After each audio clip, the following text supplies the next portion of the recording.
Hello everybody, my name is Anja Rämisch. I'm toxicologist and responsible for biological safety evaluation of medical devices at qtec. Today I want to give you a short overview on risk management and biocompatibility assessment and their close cooperation. To bring your device successfully on the market, you need to demonstrate the safety and performance of your device. Therefore, you need to fulfill the GSPR requirements as described in the Medical Device Regulation Annex 1. But what does GSPR mean? GSPR stands for General Safety and Performance Requirements. In our daily work, we evaluate health risks associated with medical devices. But what is the definition of risk? In simple words, risk is the possibility that something bad will happen. We need to identify potential health hazards and evaluate their severity. We evaluate the probability of the hazard situation and finally make a decision on the acceptance of the risk in context of the benefit of the medical device. These steps are all integrated in the risk management process. The biological safety assessment is one important milestone of the risk management process. The general approach of risk management is described in the ISO standard 14971. Generally, the risk management can be divided into four main parts: risk analysis, risk evaluation, risk control, and risk monitoring. The first one is the risk analysis.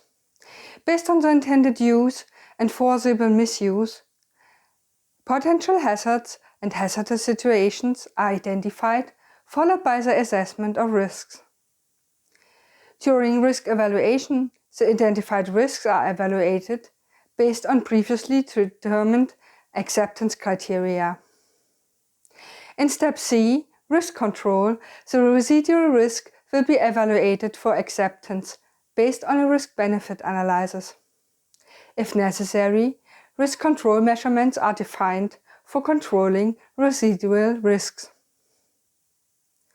Since your product should be safe during the whole life cycle, risk monitoring is an essential part of the risk management. Here you collect data on adverse events and performance. You can get information on the efficacy of your risk control measurements, but it might also be the case that you identify new hazard situations that possibly influence the safety of your device. In this case, you need to re-evaluate potential risks. In general, potential hazards can be divided into three categories. The first one are electrical and physical hazards. That include, for instance, hazards associated with electric fields, development of heat during use, or breaking of material by high pressure or tension. Biological and chemical hazards can include adverse events associated with contamination by microorganisms, contact with hazardous substances or particulates. Hazards on performance might result in a decreased efficiency of your device. For instance, in the case of imaging techniques, the resolution of images is too low to detect injuries or tumors. All these hazards need to be evaluated during the risk management process, based on the clinical use of your device. The biological safety assessment is implemented within the risk management process. The biocompatibility assessment evaluates health risks associated with the material used, including the contact to the material itself, but also to potential impurities or additives in the device. Potential health hazards are defined in Annex 1 of ISO 10993-1. Such hazards include local effects like cytotoxicity or irritation. The induction of allergy can reside in local effects like contact allergy or systemic effects like food allergies. Systemic effects include the induction of fever reaction, systemic toxicity, genotoxicity, cancer, or reproduction toxicity.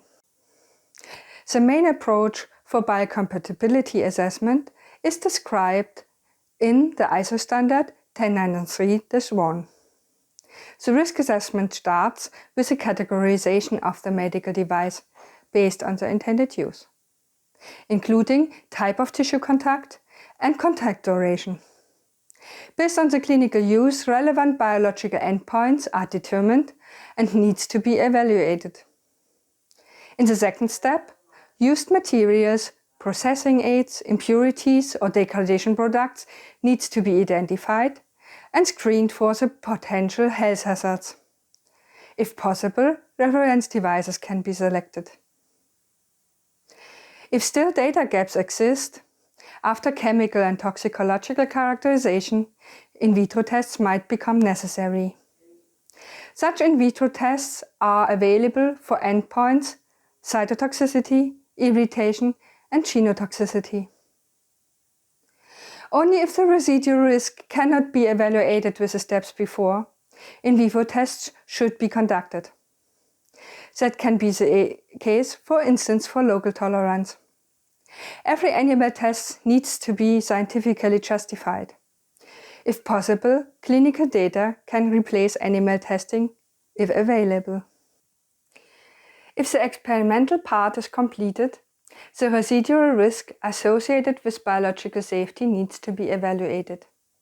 If necessary, risk control measurements need to be implemented. I want to give you some examples for such risk control measurements. Orthopedic implants, such as hip implants, are often subject to strong mechanical stress, leading to release of particles. The accumulation of wear particles can result in chronic inflammatory reactions associated with osteolysis and implant loosening. These effects limit the duration of implantation. Further material development resulted in polymers that are more resistant to wear stress and lower particle release. Therefore, the risk of implant loosening can be decreased. A second example is polyethylene glycol. Polyethylene glycol can be part of medical devices for wound treatment. The release of high amount of polyethylene glycol into the human body might be a concern, especially for small children. Therefore, specific PDE values for small children below the age of 5 are defined by the European Medical Agency due to insufficient metabolism.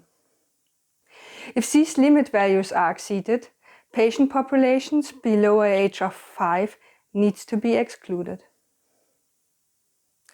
The third example is latex allergy and examination gloves. The incidence of latex allergy in whole population is estimated with 2%. In healthcare workers, the incidence is higher and estimated between 10 and 17%. Therefore, a one notice on packaging and instruction for use is recommended for sensitized persons.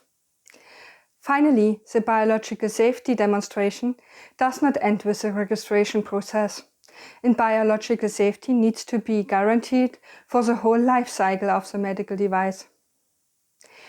Actual information on clinical experience or post-marketing surveillance can result in a re-evaluation of biological safety.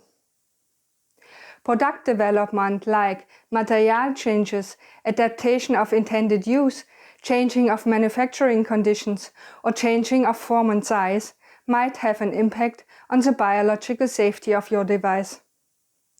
The risk management team is the interface for potential risks associated with a medical device, also during the entire life cycle, and coordinate the evaluation process. As I already said, the risk management team is the interface for potential risks associated with the medical devices. Therefore, a good interdisciplinary communication is a crucial component for the successful approval of your medical device and keeping it on the market. I hope you enjoyed the short presentation. If you are interested in more information, feel free to contact me or qtec. Maybe I see you in one of our next presentations. Bye bye!